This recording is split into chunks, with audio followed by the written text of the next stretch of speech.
integrante de la familia dijo que quería bautizarse.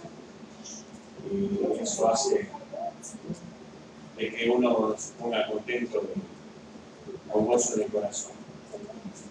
Es bueno en el caminar que estas cosas vayan sucediendo.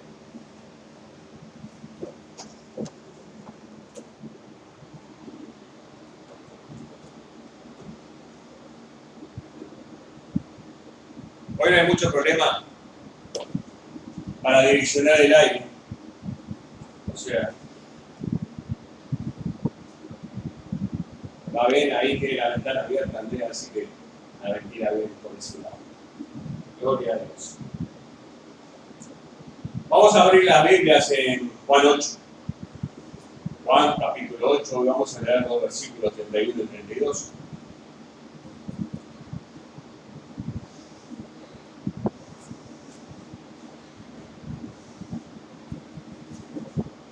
Hay un versículo que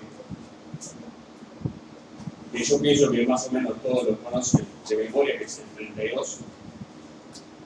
Vamos a estar profundizando un poquito ahí en lo que está en la palabra. Y cómo esto obra en nuestras vidas. Dice, el título es La verdad os hará libres. Dice en el 31. Dijo entonces Jesús a los judíos que habían creído en él: si vosotros permaneciereis en mi palabra, seréis verdaderamente mis discípulos. Y conoceréis la verdad, y la verdad os hará libres. Amén. Y uno lo lee así, y de pronto ya también nos podríamos llegar a sorprender. Ya en el primer versículo dice: dijo entonces Jesús a los judíos que habían creído en él. Nosotros leemos ahí, y judíos habían creído en él. Amén. Ahora, por eso que siempre hablamos de que hay que ver el contexto de lo que dice la palabra, ver cómo se va desarrollando el tema. En el verso 30 dice: hablando él estas cosas, muchos creyeron en él. Pero si leemos el 28, dice: le dijo pues Jesús: cuando hayáis levantado al Hijo del Hombre, entonces conoceréis que yo soy, y que entonces conoceré que yo soy, y que nada hago por mí mismo, sino que según me enseñó el Padre, así hago. ¿Ven? Y el verso 28 es el verso clave. Los judíos, cuando Jesús le dijo que me hayáis levantado, ahí Jesús le estaba hablando de lo que iba a pasar días posteriores cuando Jesucristo fuera crucificado. Amén.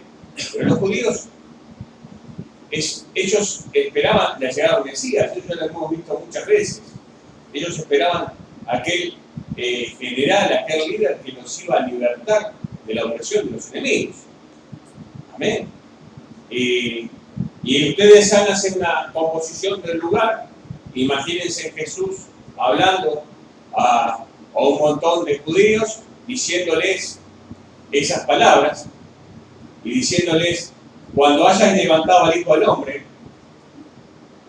Entonces, los judíos, que ellos en su mente estaba de levantar a un líder, habrían pensado, porque pensaban: este es el Mesías, el que nos va a traer, el que nos va a dirigir, el que va a dirigir el ejército, va a ser nuestro general, va a ser aquel gobernador que va a ser ese líder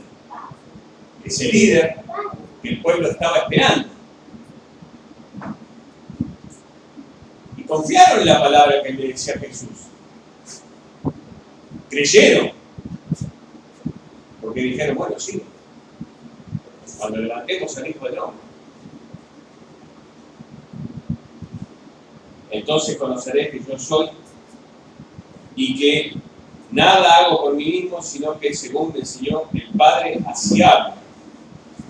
Imagínense, el pueblo estaba, en ese momento el pueblo judío estaba siendo gobernado por los romanos. Y los romanos, más allá de que tuvieran cierta libertad, estaban bajo la tutela, bajo el gobierno de ellos. El pueblo judío fue un pueblo que siempre, más allá de que pasó por distintas esclavitudes, por distintos momentos donde pasó por esclavitud, ellos se consideraban un pueblo libre y necesitaban siempre de un líder, de alguien que los condujera para poder lograr eso tan anhelado que era ser libres por completo. Si vamos un poco a la historia, hablando de la necesidad de un líder, lo vemos cuando Moisés sube a orar los 40 días en Sinaí, 40 días y 40 noches. Mientras Moisés estaba orando 40 días y 40 noches, como demoraba en bajar, el pueblo se puso nervioso y ya mandaron construir, ¿se acuerdan que mandaron construir un becerrito de oro? ¿Por qué?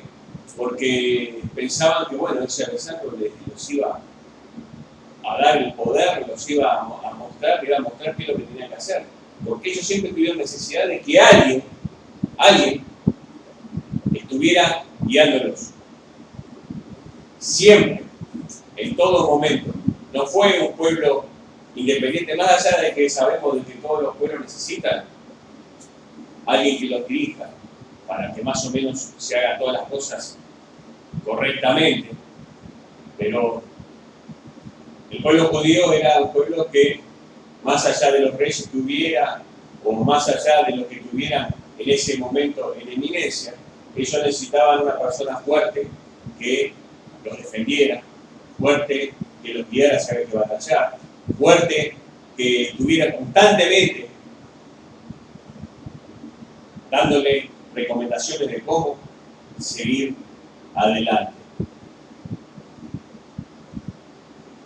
Vemos en ese verso 28, cuando se han levantado, y ahí entendemos por qué dice en el 30, hablando él estas cosas, muchos creyeron en él. Creyeron en él, creyeron en lo que ellos querían creer. El pueblo judío creyó en lo que quiso en su mente creer. El pueblo judío, porque nosotros decimos, podemos decir perfectamente, bueno, que está escrito en la palabra, pero en realidad, sí, está escrito en la palabra. Hablando de estas cosas, muchos creyeron en él. Creyeron en Jesús el hombre. Creyeron en lo que Jesús le estaba diciendo en ese momento, que no lo iban a levantar, y ellos interpretaron de que iba a ser levantado líder, que iba a ser levantado general, que iba a ser levantado aquel que los iba a liberar de la opresión, aquel jefe de ejército. Eso creyeron, porque pensaron eso. ¿Y por qué? ¿Y qué de pronto puede tener esto de enseñanza para nosotros? Y yo pienso que muchas veces hemos hablado de esto. Muchas veces nosotros queremos hacer un Jesús a nuestra medida. Del tamaño, de la forma, de la pinta, si es rubio, si es de ojos celestes, si es morocho, si es blanco, si es negro. Lo queremos hacer cada uno tiene un Jesús, una imagen de Jesús acá en su mente. Porque si nosotros fuéramos unos buenos dibujantes, o viniera alguien de eso, vio que hay gente que usted le da datos y empiezan a hacer la figura. Yo pienso de que si viniera uno de esos expertos en hacer los dibujos de las personas para hacer las facciones y todo eso, veríamos de que todos los dioses, todos los Jesús serían todo diferente. Porque cada uno tiene Jesús a su manera, cada uno.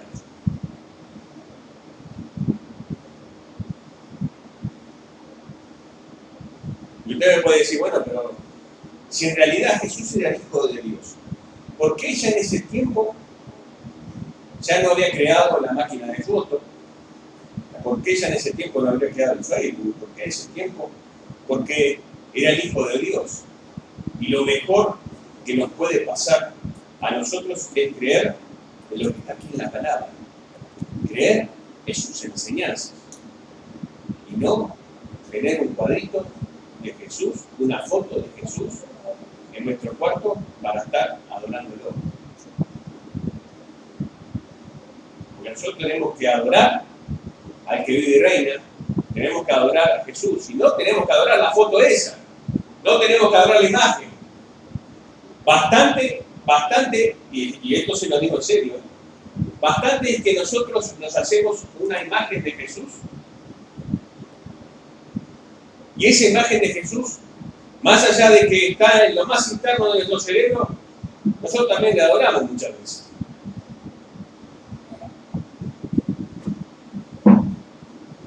Y póngase a pensar en eso. Y usted me puede decir, bueno, pero yo lo voy a enterrar, no puedo sacar a Jesús de mi vida. No lo saque a Jesús de eso. Pero usted tiene que creer sin ver.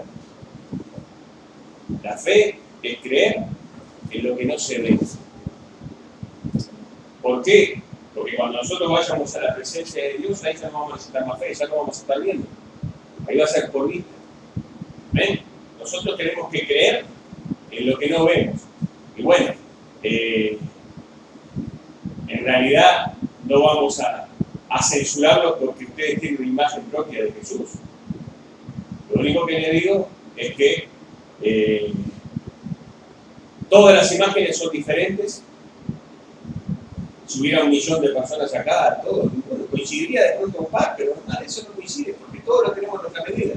Y a ese que cuando nos arrodillamos, muchos de nosotros de pronto capaz que lloramos. Le ponemos la imagen y empezamos a orar. No dejamos que el Espíritu Santo haga la obra. Fijamos nuestra vida en ese Jesús, que nos imaginamos nosotros. Imagínense la lucha, porque el Espíritu Santo no puede obrar. Si nosotros no abrimos nuestro corazón, no abrimos nuestra mente para que el Espíritu Santo obre en nuestra vida, ¿él cómo va a llegar? Por más que nosotros empecemos a orar, pero vamos a orar en la carne. No vamos a orar en el Espíritu. ¿Por qué? Porque nuestro Espíritu no se... Imagínense, es como...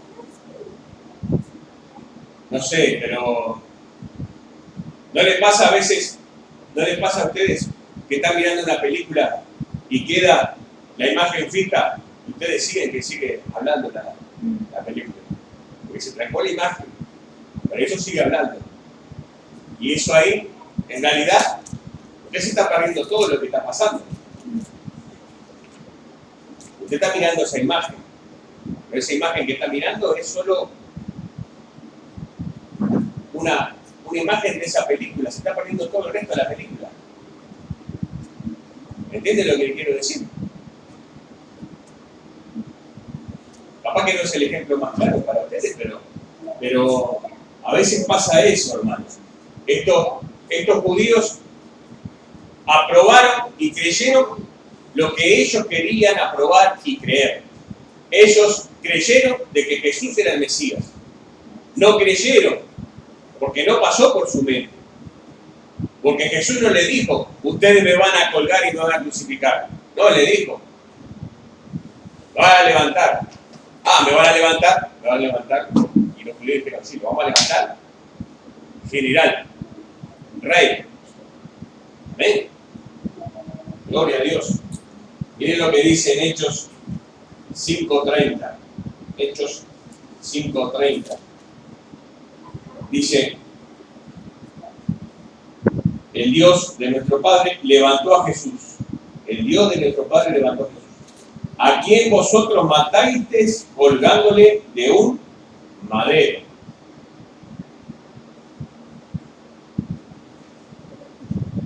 Colgasteis de un madero. A este Dios ha exaltado con su diestra por príncipe salvador para dar a Israel arrepentimiento y perdón de pecados. ¿Qué fue lo que hicieron los judíos? Lo colgaron en un madero. Y acá puede venir la discusión teológica de que en realidad Cristo fue crucificado por cada uno de nosotros. Sí, fue crucificado por cada uno de nosotros. Pero hubo un instrumento que fue el que ejecutó eso, que fueron los judíos. Él murió por todos nosotros, pero nosotros no estábamos en ese momento para poder llevar a Cristo en la cruz. Alguien lo tuvo que clavar y colgar ahí. ¿Quién fue? Fue los judíos. Los romanos era el gobierno que estaba en el momento. Fueron los sacerdotes, la orden. ¿Está bien la inquietud? ¿Está bien la inquietud? Cada uno se hace la imagen que uno quiere.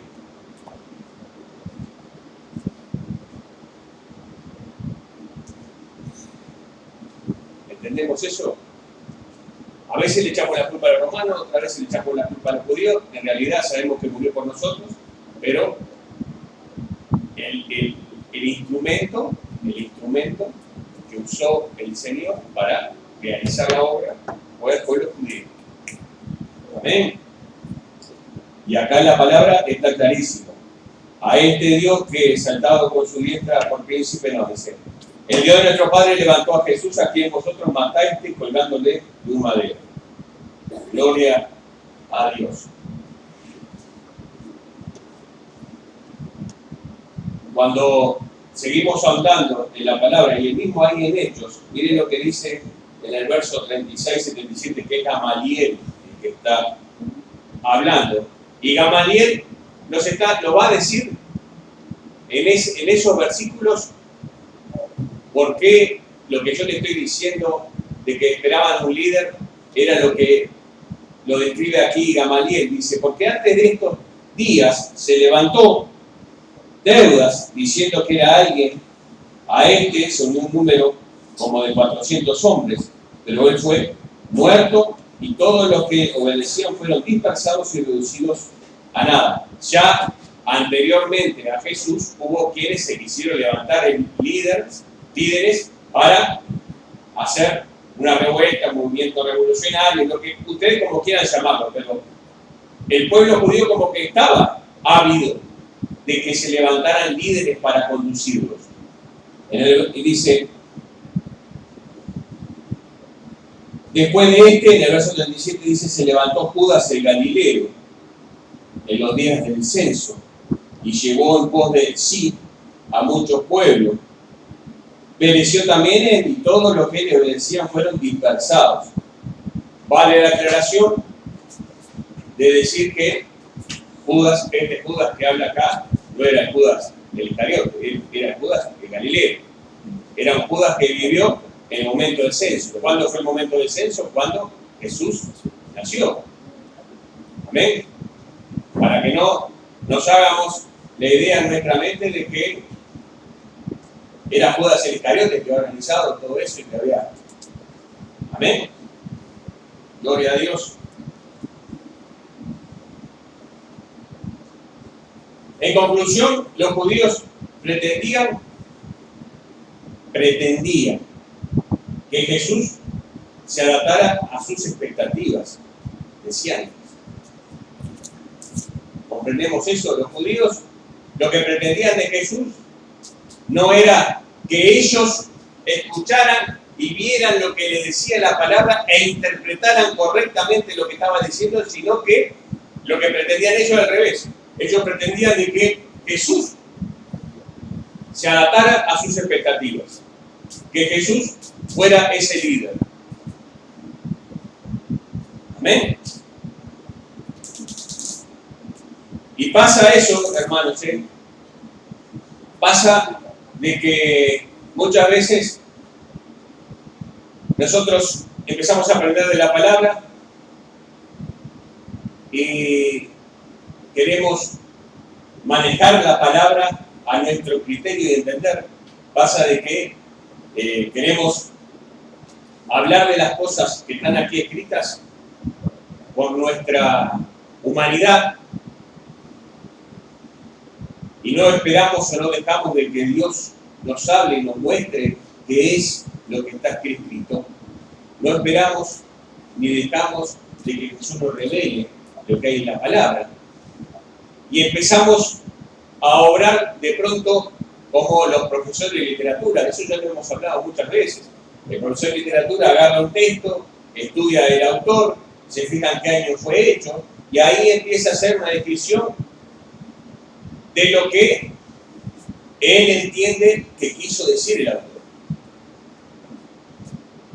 Y en realidad cuando el Señor nos empieza a hablar, el que nos está iluminando nuestro conocimiento, nuestro pensamiento, el que nos está revelando es el Señor. ¿Por qué? Porque cuando es el Señor el que ilumina nuestros pensamientos, esa palabra es viva y eficaz. Esa palabra llega a lo más profundo. Esa palabra impacta en nuestro corazón. Y no solo impacta en nuestro corazón, sino que entra, y dice que entra hasta la cuerpo. Pero eso ¿por qué? Porque es palabra que viene acompañada del poder del Espíritu Santo. Ustedes imagínense a los discípulos si hubieran salido solo con lo que el Señor les hubiera enseñado. A conquistar, a multiplicar, a enseñar lo que Jesús le había dicho. De pronto no hubieran tenido el poder de que la palabra llegara y que la gente se convirtiera como se convertía en masas. Porque en realidad iban a hablar todo lo que habían aprendido, lo que estaba en su corazón y en su mente. Pero faltaba lo más importante, faltaba el poder del Espíritu para que esa palabra llegara a lo más profundo. Es lo mismo, ahora se empezó a construir. Nosotros ponemos eso, son los bloques, con Carlos quedamos sorprendidos porque la verdad es que son los bloques que calzan perfecto. Usted imagínese que como calzan perfecto, ¿para qué vamos a pasar trabajo? Poner un bloque arriba del otro, trabalo, y poner todo. Eso, viene alguien, se apoya y se desmorona todo. ¿No? Ahora, hubo que hacer material para poder ir pegando esos bloques. Si no fuera por ese material, los bloques no se hubieran pegado. No adquirirían la fortaleza que tienen hoy. Y se puede levantar más para arriba. ¿Comprendemos eso? Usted podrá tener mucho conocimiento, pero le puede pasar como al pueblo judío, que usted lo quiere decir a su manera. Usted va a dar la interpretación de la Biblia de la que a usted le parece. Usted quiere adaptar la Biblia a su forma de ser. Quiere adaptar la palabra a lo que usted piensa que es conveniente. Quiere hablar lo que usted piensa de que va a ser más efectivo, más profundo va a entrar. Está como lo que hablamos siempre. En las iglesias hay personas que hacen estudios sociológicos y psicológicos de la gente, para observar, para ver qué es o cuál es la necesidad que tienen esas personas. Y entonces hacen esos estudios, después reúnen a la gente que va a ser la que va a ser encargada de ministrar, de hablar de las cosas, y le dicen, ustedes tienen que enfocar en tales puntos que van a ser lo que van a atraer a la gente. La gente va a sentirse comprometida, porque ustedes le van a hablar lo que ellos quieren sentir.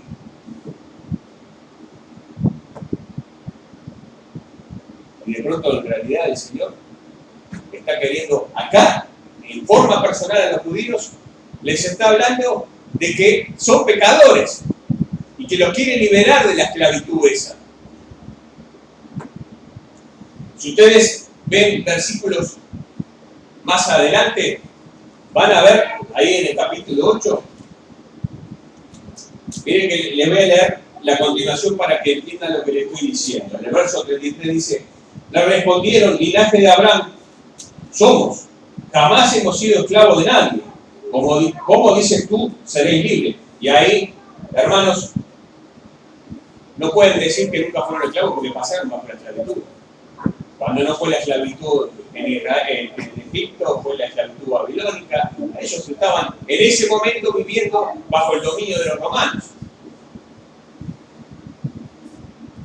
A veces nuestra mente no quiere reconocer lo que es la realidad.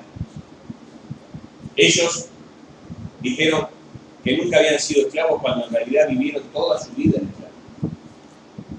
A veces nosotros no queremos comprender que tenemos que dejar nuestra mochila a los pies del Señor y seguimos cargando con la mochila.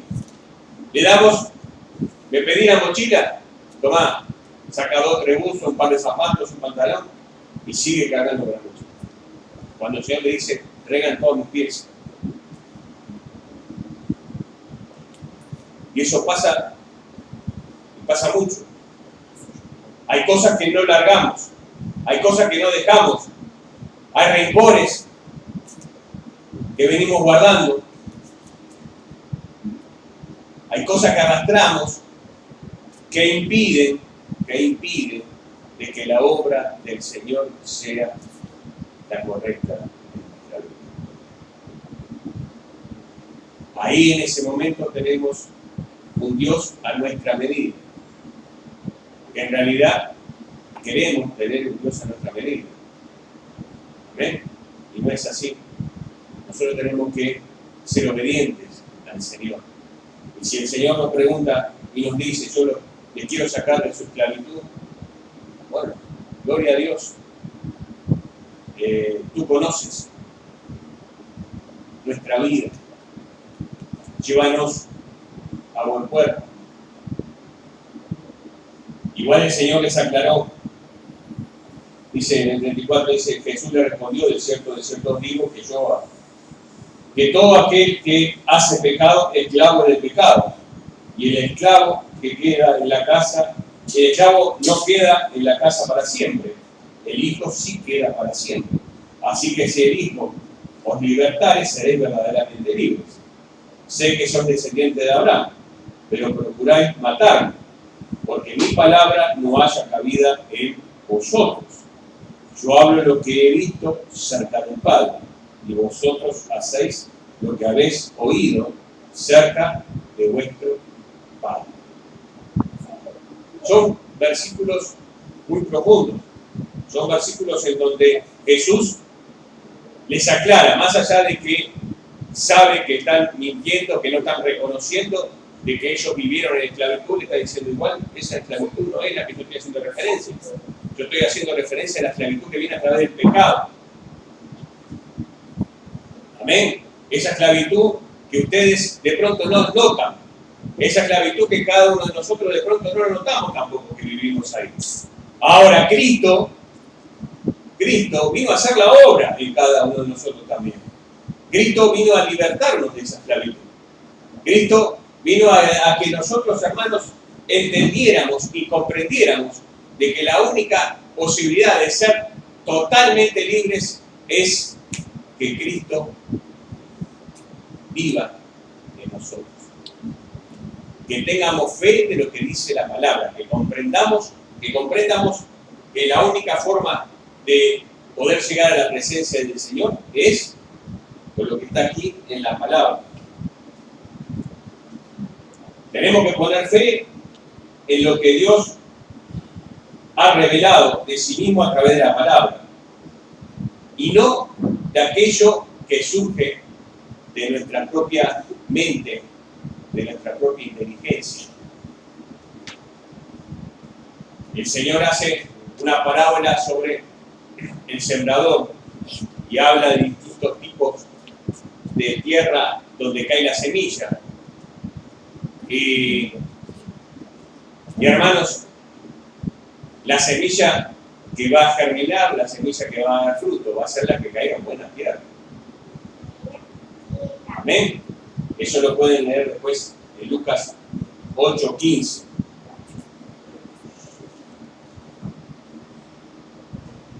Los judíos, en realidad, lo que nos tiene que quedar claro es que si no habían perseverado en la fe,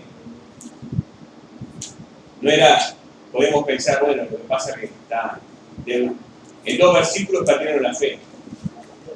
Y en realidad no es que perdieron la fe. En realidad, hermanos, es que esa fe no había sido auténtica. Muchas veces en nuestra vida pasa eso, esos altibajos que hay. Usted mira la iglesia y de pronto hace 2 meses había 40 personas acá. Pero ya en el transcurso del tiempo que nosotros tenemos acá, ha pasado eso. De que de pronto se llenaba y de pronto bajaba. De pronto se llenaba y de pronto bajaba. ¿Por qué? Porque la gente, eso es una característica del ser humano. El ser humano es así. Viene con una fuerza bárbara que se come los niños crudos y ante el menor problema se desinfla. ¿Por qué fue? ¿Por falta de fe? No, era porque en realidad esa fe que tenían era auténtica. ¿Por qué? Porque no hay iglesia a medida y talla de lo que nosotros queremos. No hay un Jesús a medida y talla de lo que nosotros queremos. No hay un Espíritu Santo que está y que nosotros se nos antoja en este momento y el Espíritu Santo va a hacer la obra en nosotros en este momento. Y el Espíritu Santo, ni Jesús, ni nadie está para los caprichos nuestros. ¿Comprendemos eso? El Espíritu Santo está queriendo hacer obras y maravillas en nosotros, pero lo va a hacer en su tiempo y cuando Él disponga. Jesús es el Rey de Reyes. Jesús, hermanos, hay quienes lo hacen de determinada forma y medida y talla y están esperando que sí, porque gracias al Señor y que esto y que lo otro y que tengo lo que tengo porque el Señor, pero el día que no pudieron conseguir lo que tenían, ya ese día se desilusionaron. Y no alcanzó todas las palabras que le dijo el Señor durante toda la vida. Yo les contaba a ustedes, un día estábamos armando una carpa en Barrio La Chacarita, y se estaba armando la carpa y vino una mujer corriendo, y estoy buscando el Dios de la carpa, yo se lo conté eso. Ella buscaba al Dios de la carpa. Bueno, pero ¿cómo el Dios de la carpa? Sí, porque yo estuve en la campaña del año pasado y el Señor me sanó de un cáncer. El Señor la había sanado, el Señor había obrado en su vida, pero ella, en su mente, había sido el Dios de la carpa. ¿Comprende lo que le quiero decir? De que el hombre, cuando digo hombre y mujer, hace el Dios a su medida. Porque ella debe haber escuchado, se debe haber predicado de Jesús, se debe haber evangelizado, se debe haber hecho la oración de fe. A ella lo que le quedó fue que el Dios de la carpa la había sanado. Y como la carpa vino al año, fue a buscar al Dios de la carpa. Durante todo el año, ella no se preocupó. Nosotros no tenemos un Dios para cuando nosotros lo necesitamos en ese momento y después, apártate de mí.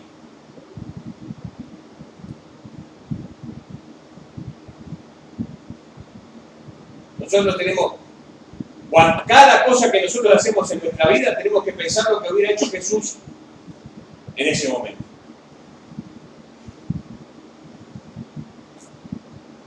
Tenemos que pensar si Jesús sería fluctuante, si Jesús diría, sí, voy a hacer esto y no lo hago, si Jesús diría, voy para allá y no voy, no. Yo sé que vivimos en el mundo, somos humanos, pero tratemos de vivir de la mejor manera. Tratemos de vivir abrazados, aferrados a la palabra de Dios. Tratemos de dejar de que el Espíritu haga la obra en nuestra vida. y dejémonos de hacernos un Dios de acuerdo a nuestras necesidades. Un Dios como la iglesia perfecta con rueditas. Cuando nosotros empezamos allá en casa, estaba eso de que iba a haber casi una iglesia con rueditas. Porque en realidad, justo en ese momento la concurrencia era de que quedaba lejos una cosa y la otra. Siempre tenemos algún pretexto. Esto es como los supermercados. Veo que hay supermercados por todos lados. También hay iglesias por todos lados. Si nosotros tenemos la necesidad de buscar a Dios, hay iglesias donde podemos ir a buscar a Dios. No, lo que pasa es que ella me queda muy lejos hasta otra. Por supuesto que nosotros los queremos acá. Pero nosotros, como en realidad nos guiamos por lo que nos dice el Señor, sabemos que todas las iglesias del Señor son parte del cuerpo de Cristo. ¿Amén? Son toda iglesia. Nosotros, no, si no venís acá te vas a perder. No, anda a una iglesia de sana doctrina.